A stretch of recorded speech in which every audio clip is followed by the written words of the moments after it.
guests will come and they will blow your mind. The audience will do so in kind. The little vanity mixed with some insanity on the morning show with GMP.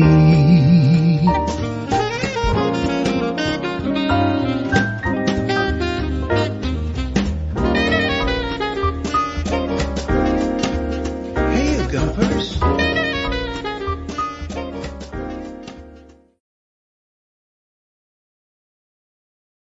Hola, bon dia, alegria. Munson here with the Good Morning Portugal show, live stream and podcast. How are you today? Tudo bem? Como estás? Do let me know in the chat. Great to see you here, Jackie, the humble crafter. I broke my own stride there, thinking back to last night and doing the podcast with the Portuguese, Tony the Portuguese, and I've got a little segment. Let me see if I can bring this onto the screen. It's very brief. It's a short.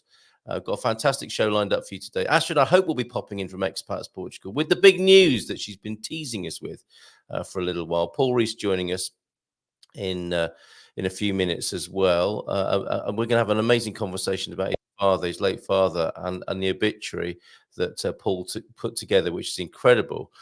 And particularly focusing on Donald Rees coming to Portugal and his interest in Portugal, an early adopter of the Portuguese culture. And that's the reason, of course, why Paul is here.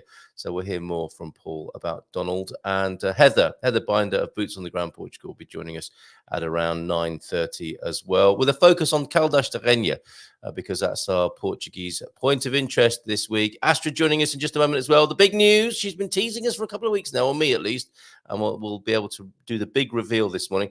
After this, this is a little segment from last night. I thought this was hilarious. I seriously got upset when you said you were moving away. I thought this is the end. Well, I did actually apply. The thing is, on a side note, I did actually apply to Citroën, who are obviously a French company. They got a really weird recruitment process. Yeah, I had to put in 2 CVs.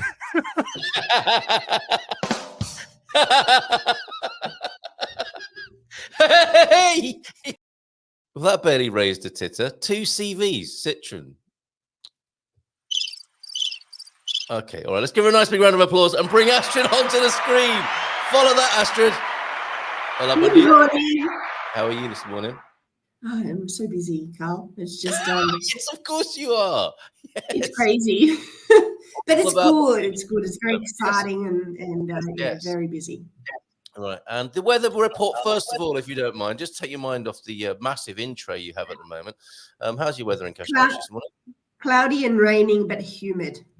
Yes. Well, yeah, I went for a walk in the warm air last night. It was windy, but very warm. It's incredible at the moment. Suffice to say, the 300 Days of Sunshine research project is not going terribly well. It's not going in my favor. I'm measuring every day whether it's a sunny day or not, and I think it's about 5 versus 3 in favor of wet and dark and damp days. Shouldn't have started it on the 1st of October, to be fair, but let's see what happens. And of course, our problems are tiny compared with those in North Carolina and I think currently in Florida. So lots of love to any of our communities that are involved in that at the moment, battening down the hatches. Lots of love, Godspeed, and take care. Stay safe over there. Now, the big news on everybody's lips, I think, in real estate in Portugal is the news from expats. Oh, I hope so. So Jerry and I are very excited to announce, and Sally, of course, because she'll be part of the team there, and Carl, I'm hoping, is that we've acquired the Kippatree.com property portal. So we've got a lot of changes that we want to make to it so that it's going to be presenting very livable homes here in Portugal, because there are a lot of properties here that may not be to a particular standard that you would be looking for. Very nicely put. Very nicely put. But the ruins and some of the building construction is not necessarily to a high standard because of legal requirements required years ago, decades ago. So It's still very much a work in progress, but we're looking forward to it developing into a go-to place for looking for great Portuguese homes here in Portugal. So we'll pretty much siphon out all of the stuff that's not quality, and also. Well, and that's also. I mean, some things aren't even for sale that are supposed to be for sale on Portuguese property portals. It's quite the mess, isn't it? And I think it's quite demoralizing for people looking at to buy a property from afar here in Portugal, and they go searching on the internet. And I think it's quite an unedifying process in the land of 10 million real estate agents. Even the kids are selling a house here. Everyone's a real estate agent, I've heard. Anyone can be a real estate agent here in Portugal, and that's another thing that we want to make sure is that the real estate agents that are involved with the site have a good reputation for excellent customer service, and that you can come here and trust them. And a bit like what we do with Expats Portugal with our vetted experts is just make sure that these people are qualified with what they're going to do, that they're licensed, and able to make sure that they deliver great customer service and be trustworthy. So that you can end up with a great home, shopping from afar all around the world, looking at Portugal through the kepatree.com property portal and finding yourself a decent gaff over here in Portugal. So congratulations on that acquisition. And it's going to be a process, isn't it? Of course, it's going to take a while to bring it into the shape that you want to have it. But yes. All the best with that. Thank you. We're very excited, and it should be good. So watch this space. We've got a lot of things going on in the background at the moment, and you can't necessarily see our changes on the site yet, but we loving your intention nonetheless. And between us, of course, we know quite a few awesome real estate agents and people in the property world. One's coming up in just a moment, actually, on the show here, and I hope they will grace those pages. Get them to email me, because if they're reputable and they've got good properties, good quality properties, we'd love to work with them. So definitely reach out. Excellent. Okay, and very briefly then, this Thursday's webinar, or tomorrow night's webinar, is about the Golden Visa, a recap with Dr. Daniel Dos Reis, right, tomorrow evening? Yes. So he's going to be updating on some recent changes and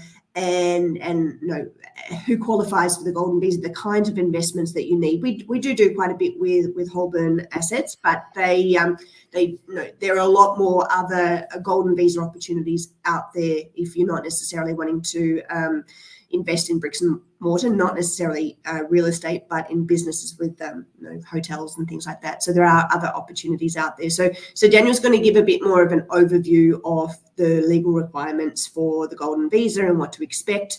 And therefore you can go, if the Golden Visa is of interest to you, then you can go with an educated the knowledge to be able to make the right decisions. So very good. Daniel's always very good, of course. And thereafter, 9 o'clock, the Dream Team session, the ever popular. Yes, it's always lots of fun. It's a good thing just to come and meet these people and have your questions answered and get the latest updates. And if you can't join us live because of time differences, then by all means you can watch the recording on YouTube afterwards. But it's a friendly bunch of people, and they give good time. Fun. Yes, good fun, because we have a cultural question at the end, which is always very revealing and educational as well. Well, congratulations once more, Astrid, Jerry, Sally, the team at Expats Portugal. Looking forward to working with you on that. It's going to be, I think, a big improvement in the world of real estate here in Portugal. So well done on that. Thank you. All right, and I'll see you tomorrow evening. Okay. Thank you. Bye. There she goes. Astrid, Expats Portugal. If you want to take a look at what's going on over there, the link is on the screen. Let's keep that applause going. And bring onto the screen, Senores. You're enjoying an ovation. You like a warm hand on your opening, don't you? Absolutely. Good morning, all. How are you? How you doing? I'm very well, thank you. Yeah, I'm inspired by this news, because I think there are, we do have a certain view, don't we, of the real estate industry in Portugal. It has its pluses and minuses, and I think anything that helps to professionalize, as Steve is saying here, I believe there needs to be some form of exam license required. This will bring forward a bit more professionalism into the market. I'm sure you have a view on that, Paul, having worked in it for quite some time now. Well, there was a license exam before, and they scrapped it. So yeah, yes, and anyone could be a real estate agent. Also, any individual can sell their own property. Yes. So the whole point of a portal is it's a mixture of individuals and companies. So in terms of professionalizing it, it's going to be caveat emptor every time. Yeah. And if there are properties that are substandard, people like me buy them. Make them up to standard. So you've really got to know what you're buying. Buying remotely is difficult, but post COVID, it's less common. You need a Tom Jennings or someone to go and survey bigger properties to make sure they're not going to fall into a sinkhole. The legendary Tom Jennings, must get him on the show one day. And I'm sure there'll be a team of professionals, I'm sure, at Kippertree who can do exactly that and make videos and so on of properties. I think that's important. People need assurance, but then also if they knowingly get themselves involved in planning applications, etc., that's become easier now with Simplex. So with Simplex, how do you mean?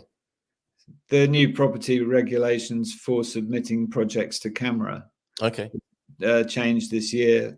Instead of the camera having complete control over your lives and time, and they don't anymore. Can sit on a project application indefinitely. Yes. Simplex, it's reversed it. Whereas if they don't object after a certain period, depending on the type of project, it is deemed passed. And it's working, is it? Because I mean, I think it does always, for me anyway, when I hear politicians, national or local, saying something like, what we need is a simplified system and we'll call it Simplex. It's like, okay, very good. Back to basics, all those sort of slogans that are the beginnings of these projects. But it sounds like it's landing on the ground as a useful thing. It is working. Yeah, it is hugely useful. Great. Well, well done, those politicians. Yeah, no, it is, because it's, I mean, Lisbon got up to 3-year wait average. So nonsensical. I had one in the Algarve that was 2 years just to retrospectively approve something that they'd previously approved, but it was never signed off due to a death. Yes. Which took over 2 years. Amazing, which isn't puts it? everyone's lives on hold. Now it's 6 months and it's done. You know, and unless they object, there's something clearly weirdly wrong. It puts a lot more responsibility with the architect, so that they were bitching a bit and had to put their insurance. It's kind of what they wanted all along. Yes, is that basically a case of them having to do their job or more of it? No, more of it actually. It's horrible.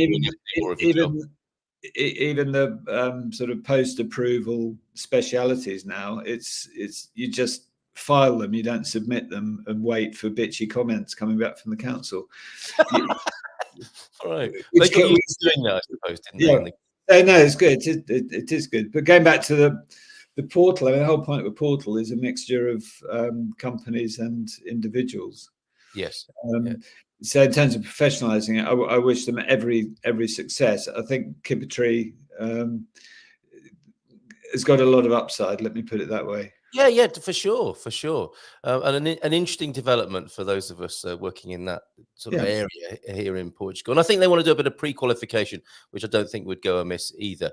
I think it's the downfall of many sites where you can just splatter all of your properties, whether they're for sale or not, onto it without qualification. That's part of the problem, isn't it? And the demoralization I think that a lot of foreigners feel when looking at things and chasing dead ends, basically, here in Portugal. So good luck to them on that.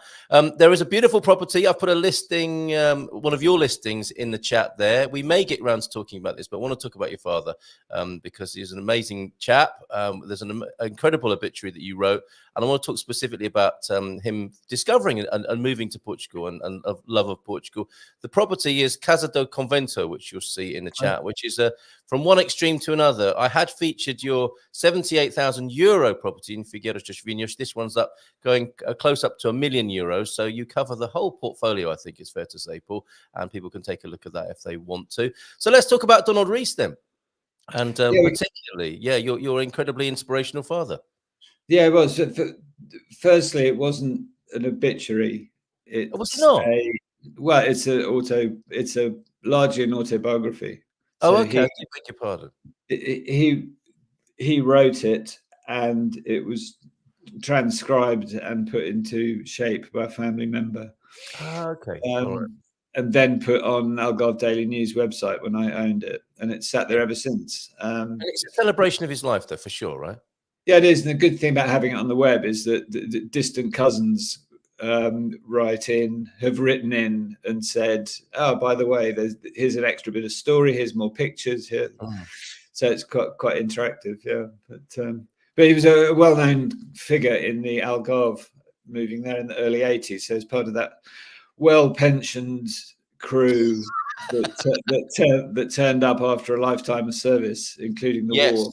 Well, that's well noted, isn't it, and documented in the piece, and I'll put the link to it for people in the chat so they can read for themselves. It's an epic work, and people's lives are so complex, and it's hard, I think, isn't it, to sum up somebody's life in one article or one piece of writing. But you've done a cracking job there, or it sounds like a team effort. To do that. Yeah, it was, and it was an interesting time. If he looked at the Algarve now, it would be incredibly different, just in terms of the volume of people. I mean, the social groupings, if you like, were identifiable. Yeah, okay, there were holiday makers coming and going, but the locals, the local expatriates, pretty much all knew each other or knew of each other. It was a very interesting society. And how did he chance upon it? I'm reading a little bit here. So as my retirement at 65 approached and a move to somewhere sunny was being planned, and I suppose that was a bit of a thing for those that could manage that, right, at the time. We sold White Hatch, which is the family home, and bought a small townhouse on a new development called Fountain Gardens in Windsor. So that's Berkshire, isn't it? But I think your family life seems to revolve around the home counties, and a lovely reference to Virginia Water as well, which is a fabulous part of Surrey, isn't it? There was a safety net for the family, as we did not want them to feel as if we were abandoning them. That's a lovely thought. Although our intention was to spend more time in Portugal than in the UK. So that was the beginning, was it, of the love affair or the connection with Portugal? Yeah, actually, keeping a place in the UK wasn't uncommon then. A lot of the people then in the 80s had the means to downsize from substantial family homes that had rocketed in value to buy something small in the UK and larger, and build something larger in Portugal. So it was buying a house in Fountain Gardens was an inspired property decision, because the price of that over 20 years went through the roof as well. Amazing. And Dad never used it. It was my mum used to go back in August for to see friends and family, etc. And Dad used to stay and maintain the property in the Algarve, so he had some time to himself. But they did follow a pattern, those sort of old war horses. I can picture them now, old Timmy Thomas, a Spitfire pilot. They were just some absolute. There are some obituaries actually in Algarve Daily News of these people's war record, and you wouldn't believe it. Having known them socially, you then find out what they did for us. And they're so modest about it, aren't they? Yeah, absolutely. I remember bumping into an old gentleman in, I think it was a Devon, might have been Brixham or Dawlish or somewhere like that, like a lovely little Devon place. And this chap would retired, I suspect, to Devon in a similar way that your father retired to Portugal. And I stood on the pavement with him, and he began to tell me, for some reason, I may have asked him for some parking change or something as sort of menial and basic and boring as that. And it sparked up a conversation about his time as a pilot in the war. And we stood there, and I was enraptured and humbled in the way I think you're talking about, by, us modern fellas think our lives can be quite stressful and difficult at times. We have no idea, do we, when you hear stories of that kind?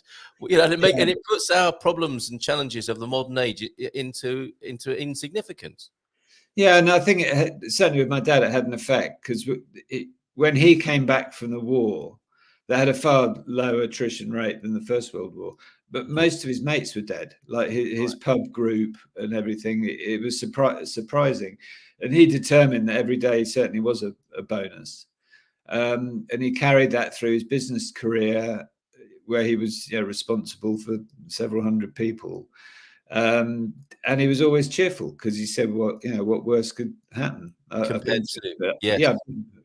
been through the worst bit, surely. And that was all through the 3-day week running a engineering business. It was some fairly nerve-wracking stuff. I found out later he had an escape plan.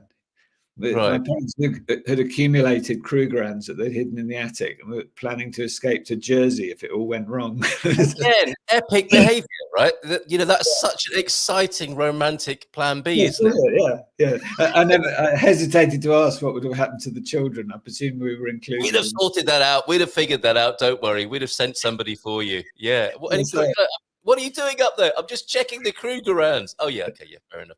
And there's another lovely moment in this, in relating to Portugal. Dr. Foster Cooper. And I think this is a similar sort of exchange that would have taken place at the time.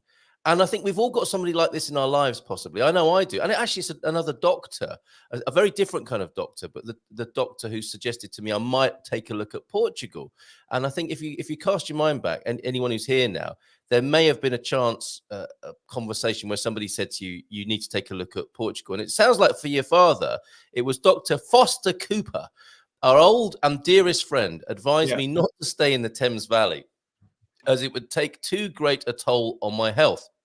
Now, I'm imagining that conversation may not have taken place in the consulting room, but in a bar or a golf course or somewhere social where the doctor would have been part of your life, not just on the end of a telephone and somebody you barely know. But this is the family doctor, is it? Yeah, he was a neighbour when they lived near in Crawley, near what became Gatwick, and a lifelong friend. I remember him visiting in his 90s. And was he's a top man, actually. So he said, Donald, don't stick around here. You need to go take a look at a country with some better weather. Well, yeah, I did. Well, Dad had sort of a damaged lung after the war, so it was determined that he should go to somewhere warm. And they looked in Spain. This is the Costas in Spain, and didn't like it.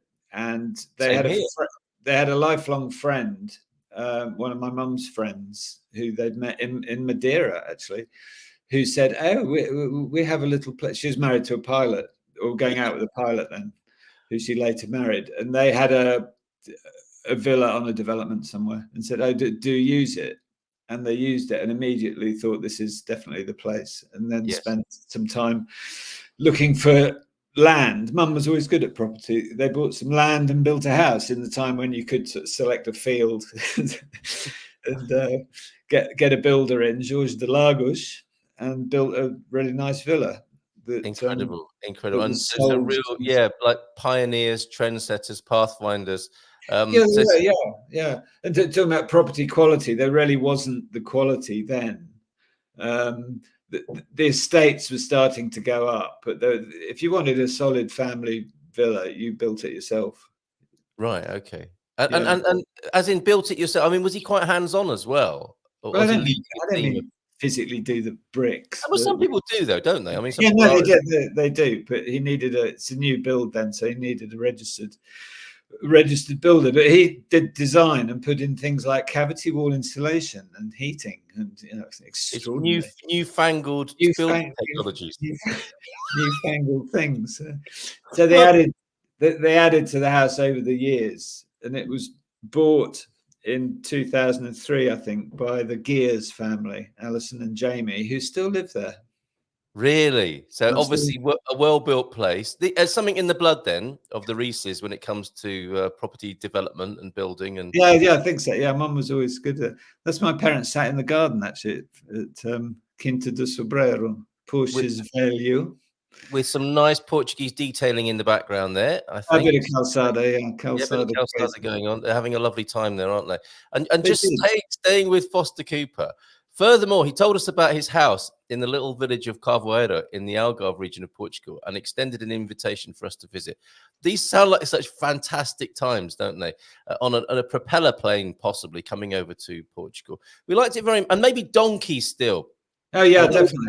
Was that a publicity stunt? Because there's that great guy, isn't there, from one of the early adopters of Portugal, who organised donkey rides from if not from the airport, at least on the last leg of the journey to show journalists places here in Portugal. Anyway, we liked it very much indeed, and moved in stages to Portugal, and we built our new home, as you mentioned there, Paul, in between 1982 and 1983, Quinta do Sobreiro, as you also mentioned, in Portuguese Velho Lagoa.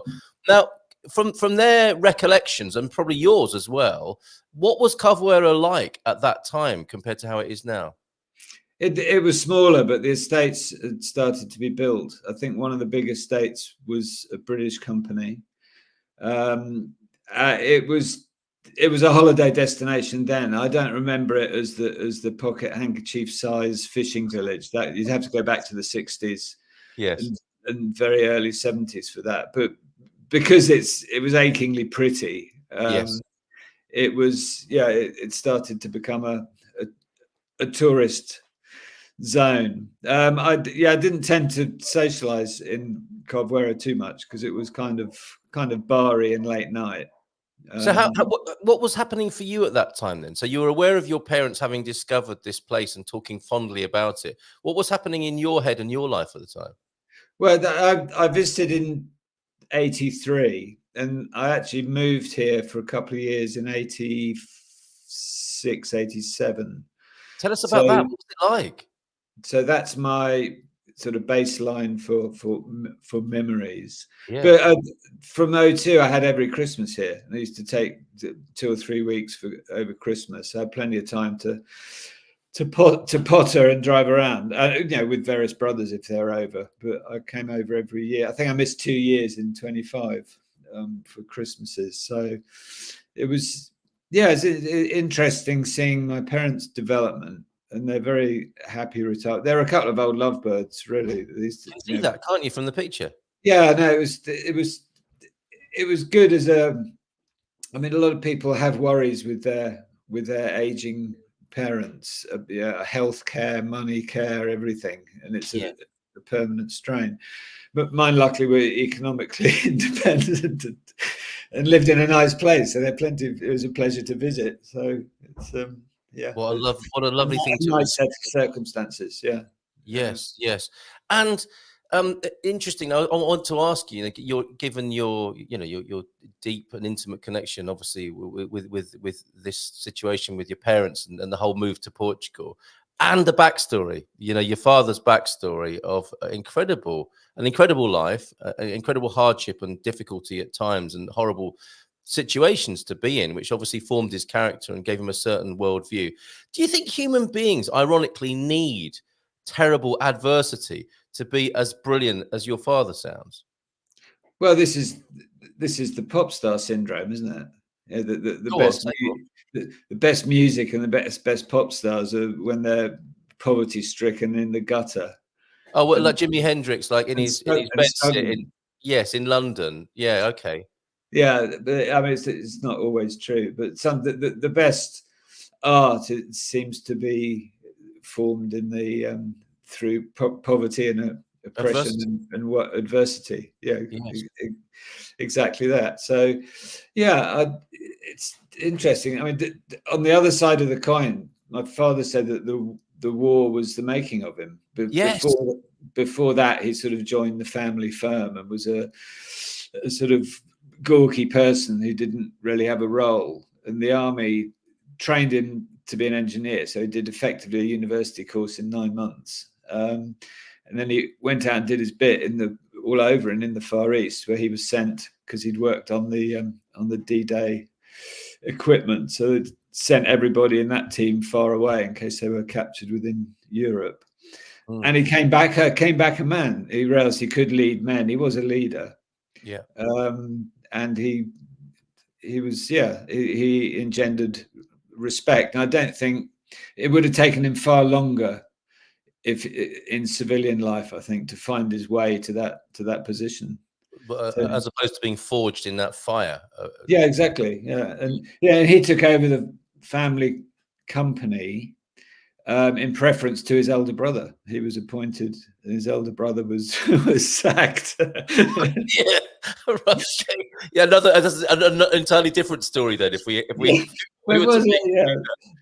elder brother had incurred the old man's displeasure by marrying in secret and not having a big West End wedding. Oh, it's biblical. It's biblical, isn't it? Absolutely. Dad never really knew why, but it was definitely the right choice, because he steered basically a civil engineering company through to a more technological age with some pretty astute business solutions. And it certainly put me and my 5 brothers through education, etc. Most of us went on to university. Not that was paid for, but so yeah, he did well, and was it wasn't one of those people that thought, right, I'm 65 now, and on June the 3rd I'm going to retire. But it just sort of happened naturally, and they drifted seamlessly into a life of more leisure and less work. I mean, he continued to work, but I can't imagine he stopped. No, so consultancy and lecturing and stuff. He was fairly top in his field. So incredible. And then the legend, as a description of people, is overused, but it certainly seems fitting for your father here. Final question for you. What would they, and your mother? He's Donald, of course, and she's Mary. That's correct, isn't it? Yeah. What would they make of modern day Algarve and Portugal? Do you think? You can only guess, I guess, with this. I think they'd move. I wasn't expecting that. Why? Well, because you can't drive on the roads for 3 or 4 months of the year, and it's just it's not what they went for. Not what they came here for, right? Okay, yeah, exactly. And I get a lot of inquiries for older people saying we want to cash in the Algarve. It's become too really. It's just too busy. You can't move. But it's all relative, isn't it? Still, for some people, coming to the Algarve would be an absolute sort of rural idyll almost, wouldn't it? From some parts. Yeah, no, it is. Yeah, you're right. And it's so unlike Spain. But, I mean, Lagos Marina, they're building another 2 Hiltons. I mean, it's just... You can't have enough Hiltons, though, to be fair. Does it? Yeah, but when does it end? And Salbraz del Portel, they're building another city in the hills. I mean, it's just ludicrous. But as you say, for some people, this is their start point. So they come here and think, oh, this is good. And there's a lot more green than in España, especially if you look at the Algarve from the coast. You see large swathes of greenness still, rather than wall-to-wall tower blocks. So yeah, it is. Perhaps is the upside of what we were talking about earlier, of this slowness of the planning system. I mean, that's the upside of it, isn't it? Because it was so slow and bureaucratic, we have the Portugal we have today, as you just described. Well, that just creates a time lag. But I think Portugal did determine not to be like Spain. Yes, so with the exception of Albufeira and perhaps Armaçao de Pera, it's not Costa del Sol, which is a good thing. So it's a mixture of the planning system and slothfulness of developers and a bit of snobbery, right? We don't want to be like them. Yeah, but it still could have been created like that. But I think it's happenstance. I don't think it was a deliberate plan. I think using the word planning and Portuguese government in the same sentence contradicting terms. I'm on thin ice there, but it kind of happened that way. But yeah, but the rest of Portugal is still very much like the Algarve was in the 80s. 70s, 80s, and 90s. It's just got better roads. And do you think your gentle, your sense of gentle criticism, if I may put it like that, comes from your father? Gentle criticism. Gosh, that's. I mean, and I really don't mean that in a bad way. You have a wonderful way of being very straight about the situation here, in a delightfully inoffensive way. I was at a do of one of our shareholders in Carvero last week, and I was talking to Inez Lopez, the editor of The Resident, and she said that I was renowned for being outspoken. Is that the right word? Yes, that's right. That's exactly what I'm saying. Yeah, gently outspoken. Yeah, but I suppose there's a way of doing it. No, I tend to say what I think, finally get what I want. But it's a question how you get there. And sometimes the person you're speaking to is half an hour or half a mile away before they've realized the full weight of what you've said, which I think is a great skill and may have come from the great Donald, who we see on the screen there. And I'm sure he played a big part in that, bringing up the young Paul Rees. And so lovely to honor him today. And of course, your mother. No, thank you. Really fantastic. And I mean, we've really scratched the surface there and obviously focused on the Portugal part, but there's the link to it. And I urge people to take a good long read of that, because there's so much in it about humans, about human behavior, about greatness, about England as well. It's a lovely, many vignettes of British life, aren't there, in there that people might be fascinated. There's a lot about his father, who was born in the 1880s and was a self-made Eastender who ended up Cockney geezer, aren't you? Got a bit of Cockney DNA as well. Yeah. I mean, Dad was born in London. I was born in central London. So, a Cockney geezer who left London and at that time kind of ditched his whole family. Dad has very few memories of aunts and uncles because they were all still poor. And the old man, William F., made a few bob and lived in some splendour in Cheltenham. So they say that about you, I suspect, but not Cheltenham, but over here in rural Portugal. It's been fantastic to talk to you, mate. Got to go now because we can speak to another outspoken person who does it in a slightly different way. I'll have to say, Heather Binder is with us. Paul, thank you so much for being with us. Thank you. Thank you for sharing that with us. Take care, and we'll see you again soon. Hope so. Bye. Catch up. See you, Paul. Bye for now. Right, there we go. And let's keep that applause going. Sorry, Heather, could have talked all day to Paul there, as I think you were getting the feeling we were going to do. Let's bring her onto the stage now. Hello, how's it going? Pretty good, enthralled by the story of Paul's father and family there and background. Yeah, that was interesting. That's okay. I was just going through email at the same time. I was multitasking. It's got to be done as usual. No, it does have to be done. Yeah. Yes, indeed. So, how are you this morning? And how's Caldas? Is it a bit soggy over there? It is. It looks soggy. Yes, it looks a little gray and soggy. So, we're doing okay. We're just rolling with the times, you know. What else can you do? And Not actually, much. looking at Paul's father Donald there and his history, it's quite a sobering. It's quite an interesting. I don't know if it's a mirror really. That might be a disrespect to him and his achievements, but it's a good perspective to take on board as we find ourselves stuck in these times. I think that's a very good way of putting it. These times. I mean, what else can you say? And we're all doing our best, aren't we, to manage these times as well. Right, and we're going to be talking to you about Caldas de Rainha in these times, somewhat timeless Caldas de Rainha in many ways. Although in the last year or two, it has come to the attention of a global audience, thanks in part to you. And I want to profile it a bit this morning. Heather Binder's Caldas de Rainha, everybody.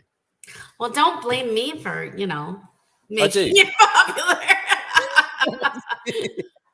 Is that not an accolade you'd like? No, it is, but it's I like Caldish like a little under the radar, still okay, Yeah, okay, fair enough. Yeah, there comes a point, doesn't it? No, okay, it's a curve, isn't it? Where if you like somewhere, like we like San Martino de Porto, it's like, you got to see this place. You got to see this place. Oh my God, loads of people are seeing this place. You don't want to see this place. You don't want to see. Go look at some other place like Caldas de Rainha. A lot of my clients actually do end up moving to this area. I don't know if that's part of why they're drawn to me. A lot of times it's just coincidence.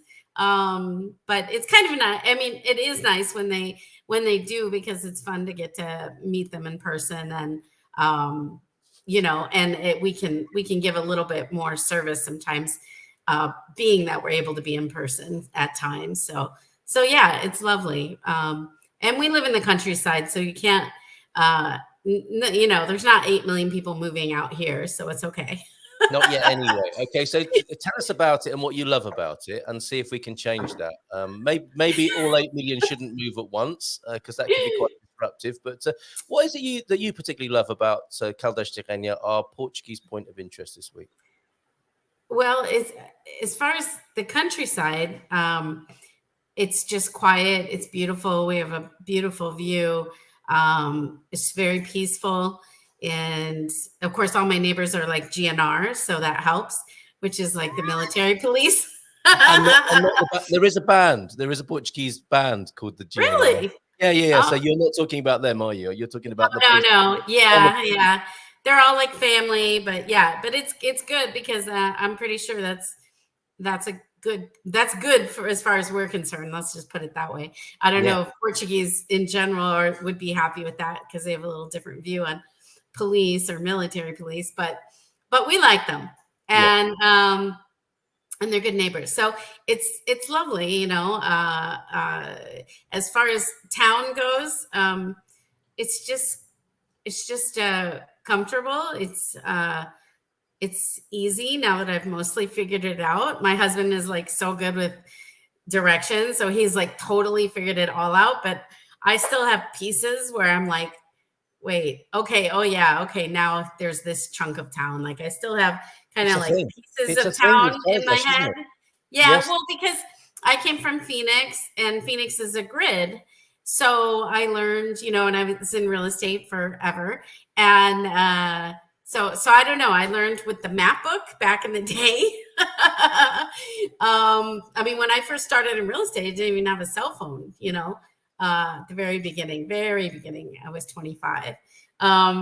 So yeah, you had the map book and you had to learn how to read the map book and directions, but that allowed me to kind of piece it all together. And because it's a grid, it was just really, really visual. Caldish is kind of a circle. It's the opposite, isn't it? It's kind of a big circle. Yes. I mean, literally. It's like one of those, is it a sort of molecular thing that you find in a science lab or in a school?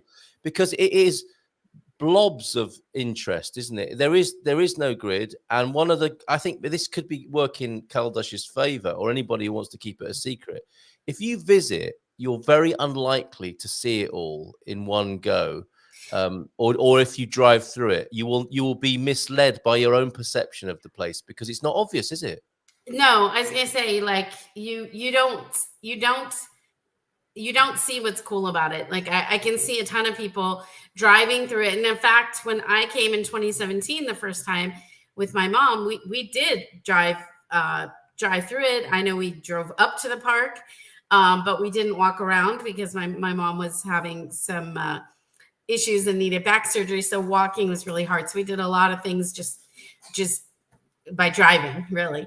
And I didn't see anything cool about Caldish, really. No, same but here. But I knew that it was cool, like because there was this little hippie couple I used to follow called 8 Miles from Home. Yes. And you know who those guys are? They're really cool. They live in what happened to them? Where are they now? They live in the Philippines? Right, okay. They live in Asia. Yeah. So they live in a little island or something now in the Philippines. Anyways, they're super nice, but I followed them, and he's a videographer, and just really, they lived in central Portugal, but they would travel. And I knew they really liked Caldish and the Silver Coast and that area. And so I knew, like, I knew there were reasons, like I knew there was cool things about it. I just really didn't know. And then the crazier part of that is that I really actually bought my house and did all that long before I even explored Caldish. Like I moved here and moved my parents and all of that, and still hadn't really found what was the draw so much of Caldish. So it was cool because it was like slowly revealed to me, which was kind of neat. But I still find things that I didn't know about or wasn't aware of. So it's a very it's a grower, not a shower, I think is possibly the phrase. It always turns dirty with you. It is a grower, not a shower. Absolutely. I think that's 100%. I think some people come here and are just like, ew, and then keep going, which is fine. I wasn't quite that bad. Yeah. I didn't get it. I really didn't get it because you know if you're looking at the sort of tourist angle, you got Praça da Fruta, I think is one of them, and you know about the the ceramic phalluses and the bordalo, those bits of Bordalo Pinheiro. Exactly. Is that a phallic symbol on your cup as well? No, but it is Bordalo Pinheiro. Okay. From the factory store upstairs. I don't have mine, but I've got a cabbagey cup as well. You got to go all the way to the back and up the stairs. You feel like you're going someplace you're not supposed to, but it's the factory store. You think you're in the back cupboard, don't you, of the shop with the stuff? That's why you wouldn't find it unless someone showed you or told you about it. So, you know, I remember the first time going back there, but someone took me back there. So I was like, okay, this is all right, you know. Yes. And that's very Caldas, isn't it? Because it's a secret within the secret that is Caldas de Rainha. So obviously those are the bits that people will know about if they do any kind of superficial research, Praça de Frutas, which is amazing, isn't it? Yes. And then there's the hidden market around the corner, which is not so obvious, the fish market. The fish market, yes. And then loads of other gems like the Portugal Hotel, the that's Blanca. Tell us about some of your favorite, more secret places that you've discovered then since first arriving and going, not sure about this, turning it into a love of the place. I never didn't like it. I just kept finding more things I did like. You know what I mean? I just have weird little things. There's like, and this isn't hidden, but on one of the main walking streets where it's just walking, one of my favorite tiles is there around a building, and it's just iconic, and it's a very iconic Caldas tile. And when I went to this tile shop, São Nogueira, which is amazing, and they have fabulous stuff. If you come here as a tourist, go to São Nogueira, and you're gonna have to find the link because it's like SA and then Nogueira, NOU, whatever. Make it really complicated. Yeah, I can find it, but not while I'm talking to you. So, anyways, you know, I went there and there was a pattern in one of the tiles, and I recognized it, and I asked the artist about it, and it was just so cool because I actually picked up on that was actually from a tile. It was actually from the Queen's Fountain. There's a pattern on the Queen's Fountain. And I picked that up. So it's like weird little things like that. I think are really neat. The weird, like, was once upon a time supposed to be a fountain thing by the hospital. You know what I'm talking about? Behind the thermal. Yeah, that thing is cool. Like that's a really weird, interesting thing to walk around. The clock has only one hand on it, doesn't it? What's that about? Do you know? Oh, I didn't even notice it's in that. our opening sequence. It's in our opening sequence. So as we go out, you can check the one in the Praça de Fruta, the Junta. No, the one at the back. That funny clock tower. Okay. Because that old part of town is very underrated. I think It is. We love that. The fur coat on the other side of town, but that past between the hospital and the Praça de Frutas is deserted. But there's one of the things about Caldas, I think, is it's like a bohemian, artsy, crafty place, and it's not recognized as such. But as a foreigner, we definitely see that, don't we? And there's lovely little bohemian, arty touches around the place in the way that you've described. So certainly for people who like art and craft, Caldas is a great pick. Anything else socially? I mean, you seem to be able to find a new bar every month for your meetup. So is there a lot going on? I don't know about that. Yeah, there's a lot of new businesses and stuff coming in, you know. But we have kind of our favorites, like Maria Chica. We love that place, which is by do you know Maria Chica? No. It's by the train station. Right. The roundabout with the green frog. Yes. It's right there on the right. Yeah. Now, a lot of people, if you're in most towns, you're saying, it's this street or that street. But when you live in Caldas, you say it's by the roundabout with the green frog. Yeah, that's what I'm talking about. the hanging doll, the hanging like weird. That one's so weird. Oh yes, that as well. Yeah, or the Queen, or you actually do absolutely, or you go like, oh, it's by Pizza Hut or whatever. Yes, a more understandable reference. Which is very good, by the way. We went in there the other day, and I thought, really, my children are taking me to Pizza Hut. This can no.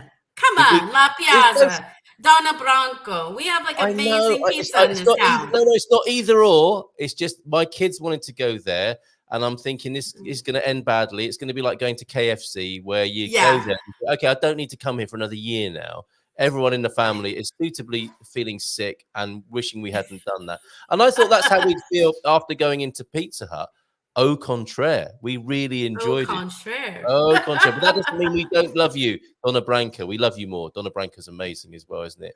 Donna I think we do. I mean, is there an insider's website for Caldas with all these things, or is it typically sort of a Portuguese marketing thing where you have to put it together for yourself? It's a voyage of discovery, and a slow one at that. I think so. There's a Facebook group called Silver Coast Our Community, and that's a really nice little community there, and that's a great place because a lot of people are going to post stuff they know, and you know, and then there's Taste of the Silver Coast, which is gal that runs that. It's a list of restaurants basically, but that's great because then I can tell you about my favorite restaurants, like Flavors of India, which is like most amazing place ever. Make a reservation. And just home cooked. You know, you go to see Anila, Vikram, Saisha, the whole family, and they're just the most lovely people. And we went on my birthday on the 2nd a week ago, so that was really nice. It's always special to see them, and you know, there's just like that in and of itself, where it's this little teeny restaurant, and she just feeds you, and it's amazing, and you just go away happy and full, and your heart is full as well. The world is a better place. The world is a better place. Definitely. And Maratona I discovered recently. By the way, Maratona is pretty good. Yeah. The social media groups you mentioned, they are Silver Coast. There's not, as far as I'm aware, yet there isn't a Caldas specific group. But so maybe there's a little. There's not a specific Caldas, but Caldas is. I don't know. People are going to get pissed, but to me, Caldas is the heart of the Silver Coast. Like, you have great towns, like where you're at, São Martinho, or you have Peniche, or you have Nazaré, or Foz do Aurélio, which I love. But all of those sort of feed Caldas in a way. Like, Caldas is like kind of like where you go to do stuff. Like, there's a Staples. I'm so offended right now.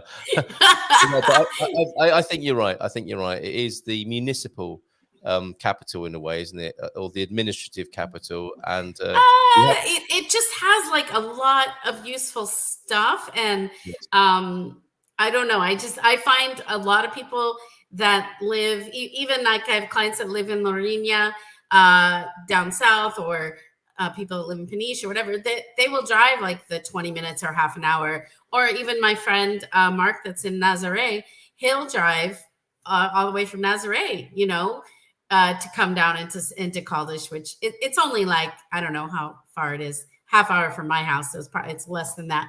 But it's just one of those places people will go to and gravitate to for various reasons.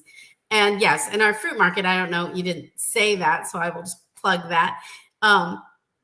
It's the only open air fruit market that's open 363 days a year, fruit and vegetable. I bet they're regretting that this morning. But anyway, yes. Yes, I don't honestly.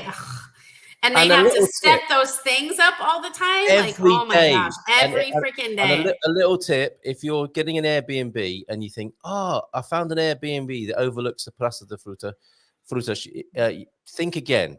Because I heard of some people recently, I met them actually when they were here, as Americans visiting from Texas, and they thought, it'll be lovely. We'll overlook the Praça da Fruta in Caldas de Rainha.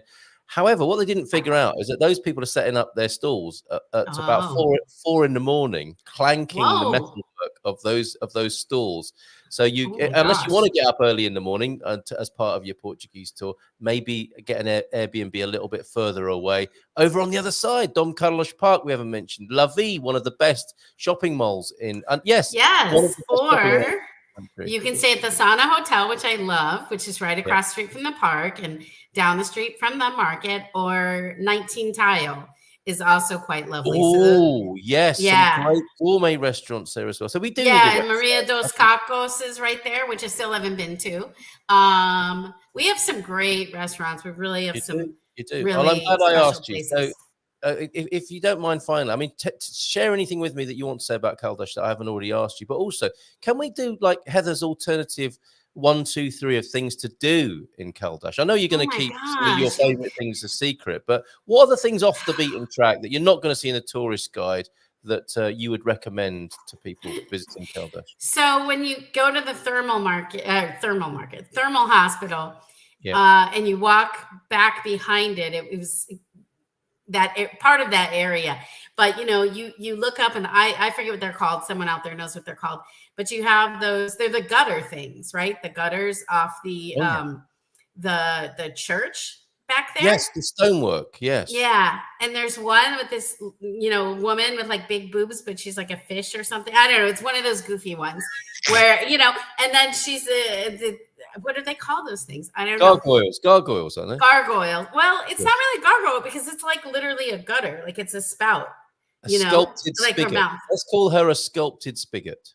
There you go. Anyways, I think she's really fun, and that's fun to see. Of course, you didn't mention penises, and you have to mention penises. I mean, you did mention we always do. Every time we talk, we mention every time. But it's organic, so what can I do? So the penises. Yes. Penis sculpture is very literally indicative of Caldish and historical. And there's an old story about a king and indicative. Very good. Indicative. Yes, excellent. Okay. And number three, please, Heather. So I also really love Mata Park. Do you know Mata? It's just north of the hospital. Yes. Or not north, but east actually. But just next to that is such a cool park. And have you seen the teepee thing in there? No. There's I don't know who made this thing. Someone out there maybe knows. But there's this weird teepee hut thing that someone has built out there. Yeah. And it's just it's really weird that it's such an unusual park because the trees are really neat and it's almost, I don't know, it's got a magical look to it, and it's so different than Don Carlos Park. It's just so different. The Mata Park. Okay, well, thank you for that. Your alternative guide. Just managed to find the picture of the penis umbrellas. Well, you could be forgiven for thinking you're in Agadir, but there's a Caldash touch added to each of those umbrellas there. God only knows what happens when it rains. I don't know quite how that works out. If you want to go and find out today, it will be a good day to do so. Excellent. Thank you. Anything else you want to share with us this morning? We're about to run out of time. However, I have a beautiful vision on my screen. Oh, it's Mrs. M who's popping in just a moment as well to talk about a project. Oh, nice. She's going to be here in just a moment. But Heather, anything else you want to share with us before? Well, the other amazing thing about Caldish is me. Of course. And you can chat with me. If you go to bootsonthegroundpt.com, you can sign up for a free chat about a variety of subjects. But I help people primarily. We help people with visas and the whole process from I might or think I want to move to Portugal all the way through to driver's license and the whole nine. And we have great reviews on Trustpilot. And I work with local Portuguese gal that I recruited. And so I think there's a lot of special things, and mostly it's really the people like Sarah, like my local friend that I met here who's works with me and is amazing and an amazing friend in person. And many of my clients have met her, and she's just so sincere. And that's really what I love about Portugal is the people. Yes, absolutely. And of course, you can go along and meet Heather at the meetup that she hosts as well. Find out more at Boots on the Ground Portugal, Boots on the Ground PT.com. Yeah. I don't post the meetup there, but we do on our Facebook page. So you can look for Boots on the Ground Portugal or Heather Binder on Facebook.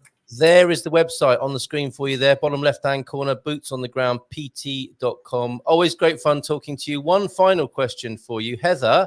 Says Pete, what is behind you on the left? It looks like a medieval mace or maybe a prop from Doctor Who. Can you explain? That's actually my parrot's.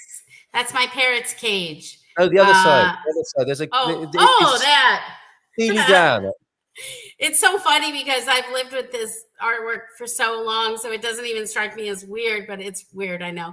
It's ceramic sculpture. My ex is still a good friend of mine, and I love her work. And she's got she is a master's in ceramics from ASU, and that's one of her pieces that was in her master's show. There you go. The mystery. It's actually what it is technically is a pod bottle. It's actually a bottle. The top comes off, and it's a vessel. So you could drink from it or store liquids in it.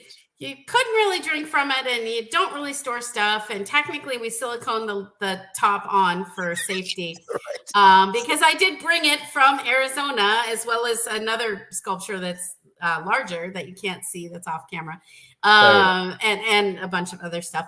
But needless to say, it is a vessel technically. Thank you very much for telling us about your vessel there and your excellent guide, the Boots on the Ground, pt.com guide to Caldas Journey. Great fun talking to you. Cheers, Heather. Take care. See you next month. You too. Oh, in a couple of weeks. Ciao, ciao. Yes. Bye ciao, for now. Ciao. Bye. All right. And a bit of Gumper dust, I think, now. Let's just breathe out for a moment, because I think we're going to go a little bit cosmic now with Mrs. M joining us on the screen. And let's sprinkle a little bit of Gumper dust around. Oh, I've got a special wand for this purpose, which we had blessed especially yesterday. It's the old craft beer bottle with a paintbrush in it. I know that's what it looks like, but it's actually my magic wand. And magically, she appears on the screen. How about that? Mrs. M, where are you? I'm outside. Can you hear me okay? Oh, do I need to come and let you in? Have you locked yourself out? No, you told me to get outside so I could do a weather report. So I'm sat outside. I didn't say it like that. Get outside and do a weather report. Anyway, how is the weather outside here on the Silver Coast? Would you like to have a look? I mean, you might see my hair like blowing in the wind quite a bit. But yeah, weather-wise, it's a bad hair day, I would say, is one way of describing it. No offense. Can you see? Oh, look, there's my hair moving in the wind. It's stormy. Look at the sky. Yes, okay. That's all we need to see. Thank you very much. So that's not going well on the 300 days of sunshine here in God's tip of the day to come as well. That might get you outside in the weather. But before we talk about that, you've got something very important in the pipeline. Heather mentioned these times. We have got the strangest of times we're living in. We've got a massive devil worshipping festival coming up called Halloween. And then on the British firework night, we seem to have an American election and all sorts. Oh yeah, the astrology is terrible for that. Crazy times. You and colleagues are a balm in those crazy times. You've got a bit of a competition going on over at Feel Good Astrology. Is that right? Yes, I do. So every week I do these forecasts, and I just realized that like the astrology coming up is getting more and more challenging, and like next year we're going through some major astrological changes, the likes of which we haven't seen in our lifetime. We won't have seen these changes for centuries. I mean, it's like, you know, it's dare I say, sort of unprecedented astrology that's coming up. We've already overused that word. We needed a new word. starting in November, you know, right the way through to July, we've got major shifts going on. Like if you think you've been shifting already this year, it's about to get sort of stepped up from November, then again in January, in March, in May, April, and June. Right. Oh, sorry, June and July. So you know, there's some really big stuff going on. Looking for rest and respite is probably not the best strategy. Looking for rest within the turmoil is probably a wiser strategy, right? Yeah, I was chatting with a couple of friends, you know, because we you know, like we talk about how we can help create peace and calm and help create resources for people. And so there was this idea just to share a load of gifts. And so I've got together with 10 other really talented transformation practitioners of all sorts of different skill sets and from all around the world. And we are gifting a load of our time. So there's 21 prizes that we're raffling off this Sunday on my show. So I'm doing a live pop-up show on Feel Good Astrology on YouTube, and I'm going to be pulling 21 names out of the hat, and you could win. It's completely free to enter as well. We're not charging for it or anything. We are literally doing this because we want to start and maintain a wave of healing consciousness. And so let me tell you about some of the goodies.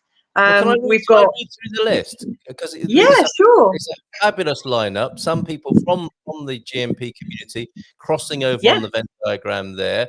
We've got two energy healing sessions, 3 inspiring and educational books, 1 holistic health barefoot roadmap course, an integrative health session, aura alchemy, a shamanic healing session, 90-minute astrological consultation. I'm guessing I know who's doing that. A trauma release package, virtual vitality reset, an ancestral tarot reading, an ancestral trauma healing, an Akashic Records consultation, a live 20-minute mini astrological reading, and a galactic astrology soul reading. That's quite the lineup. I'd say it's free to enter. Yes, absolutely free to enter, and get your entry in before 3 p.m. on Sunday, because what we're going to be doing, I'm going to be, or you and I are going to be pulling names out of the hat at 4:45 on Sunday. Looking forward to it. So all you need to do is click on the link. I don't know if you've got the link. Are you going to put it in the show notes? What I've got is the YouTube video where you said the competition rules and prizes are. Is that the best place to go to?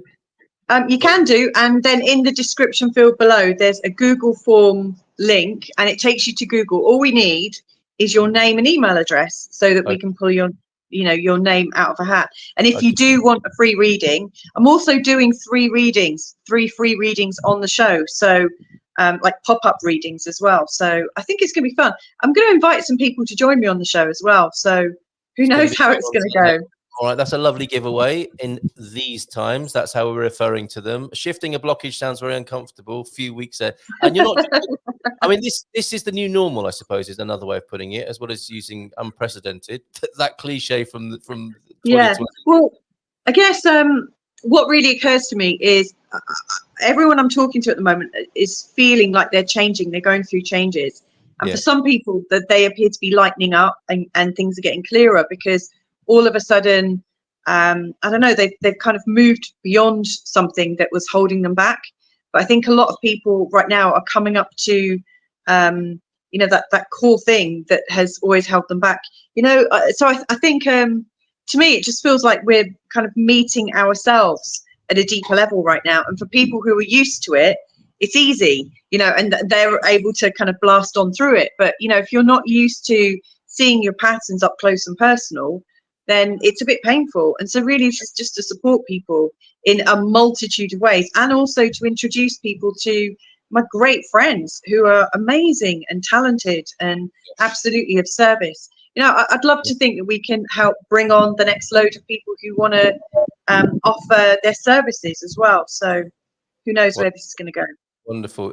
We're getting a greeting for you here. I'm just trying to cut and paste that lovely image of all the lovely friends you're talking about there, and I'll pop that up on the screen. I mean, you're right. Like, some of them have been from the community. So Sarah Taylor, she's doing a vitality reset. Now, she's absolutely so skilled. She trained in access consciousness. She's got just so many strings to her bow. And I've been talking to her about her prize. She's going to be putting aside an hour of her time for 3 different people, where she's going to be chatting to them and finding out what blockages are going on for them. And then she's going to create a clearing loop, this beautiful loop that she can send to them, and they listen to a short recording. They can listen to it every day to get them into the mindset of vitality. We've got Vinny. I think has Vinny been on your show before? Jenny's been on your show, isn't she? Yeah, Jenny's been on as well. Yeah, some great people. So Jenny's got a beautiful history in nursing back in the UK, but she also works as an integrative. I'm rubbish at saying that word. Integrative naturopath. So she has got like the medical wisdom from the UK and from her training, but she's also added into that in a really profound and beautiful way. So she's giving away some of her time, a lot of her time, in fact, I think 90 minutes, and she's going to design a plan to help people get back into their best health. Very and then good. her and Bo, sorry, it sounds like you're trying to get rid of me. But, her and Bo, you know me so well. Yeah, but they've created a beautiful healing roadmap as well, and we've got Scott down the road in Lisbon. He's doing intuitive energy healing, so you don't even have to move out of your chair. You can literally be on a call with him and go through a healing process. So there's just so much available, and it's free to enter. Shifting blockages and clearing loops sounds relatively uncomfortable. I think that's the truth of it. You're being called the weather lady, and I think we can extend that metaphor. These are stormy times. They're stormy times, aren't they? And you're. I think you and this group of people who are giving people a taster, basically, and that will be given away on Sunday, are like the sort of spiritual meteorological people who can help you cope in the storm. Is that a way of putting it? Yeah, I mean, funnily enough, each week when I do my forecast on my channel, I actually say I'm presenting the planetary weather for the week ahead. You know, so I see all these sort of planetary movements as like spells of cosmic weather that's going on, you know, that people can tune into. So, well said. Yeah, I think that the transformational work is relatively uncomfortable, but as they say, it's better than the alternative, isn't it? Well, do you know what? The clearing loops, Sarah and I've worked together quite a bit, and the clearing loops is literally just something you listen to, and it's absolutely easy. And actually she's really gifted and shamanic as well. So, you know, she'll be tuning into what you share with her in the consultation, so that she can create the best and most effective loop for you to listen to. She does a bloody good facelift as well. She works on every level. Yeah, and when she's doing that, she's working shamanically as well. So, something happened to me when I was over at her place. Okay, stay with us, Mrs. M, if you can, for the God Squad tip of the day. I think we're taking care of people's health on every level, mentally, spiritually, and physically here this morning. Bom dia a todos e feliz quinta-feira. Halfway through the week already, and it's only just started.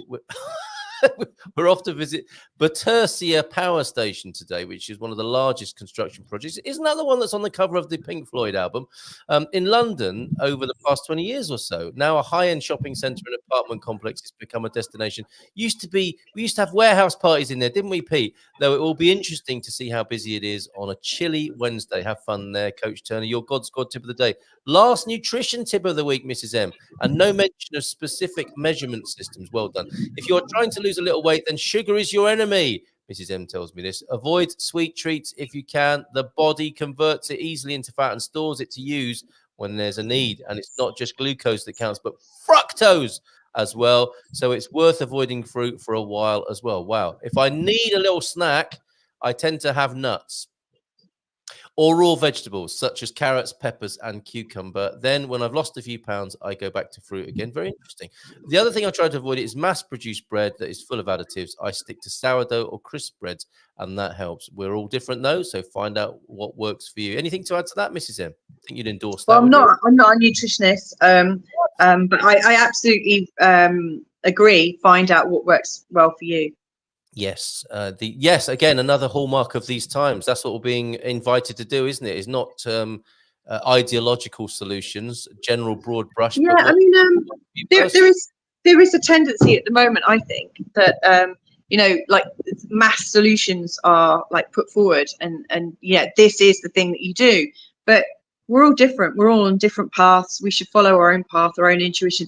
I think people are coming back into their intuition again. I believe you're right. Like like how you are as a child. You know, children can sometimes seem a little bit weird and freaky, and that's because they've still got that sort of intuitive. I was that child. Yes. Yeah, I was too. But and I never really lost it. Whereas most people, you knew that when you met me, and I don't think you've lost it either. But most kids have it kind of beaten or coerced out of them. Encouraged sometimes. But I think we're coming back into the time of like knowing, and it's less about rationality. There you go. If you feel like this at the moment, follow your heart. Thank you for the storm pictures of Portugal. If you're feeling like this spiritually or metaphorically, you know what to do on Sunday. Tune into Mrs. M. Thank you for Bairandi on that one. That's a storm victim in the Bairrada district and from João do Norte. A little bit of damage. Wow. Jacaranda tree down, and I think a bird of paradise down as well. And as John says, it looks like it's fainted. If that resonates with you on a metaphorical level, tune into Mrs. M's giveaway. What time's that on Sunday? 4:45, but get your entrance in before 3:00 on Sunday. Okay. All right. So you've got to apply or register before the show, and 21. Yeah, because I'm hosting it on YouTube. I'm having to follow their community guidelines, and it's really strict about how everything's done, which is great because it means, you know, no shortcuts, no messing around. YouTube have got community guidelines. Yeah. I must look at those one day. Okay, take care. Thank you for being with us. Thank you for the weather report on every level this morning. Gumper dust for you. Take care, everybody, and we'll see you tomorrow morning. Bye for now.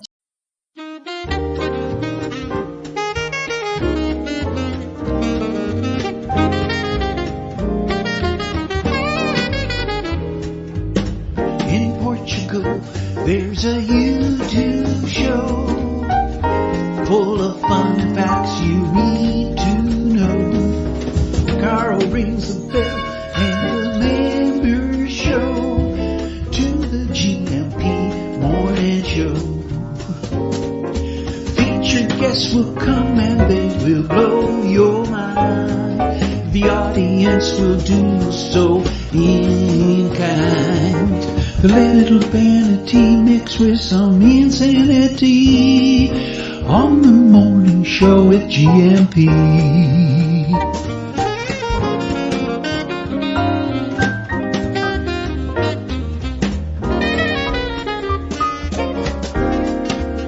Hey, Gumpers.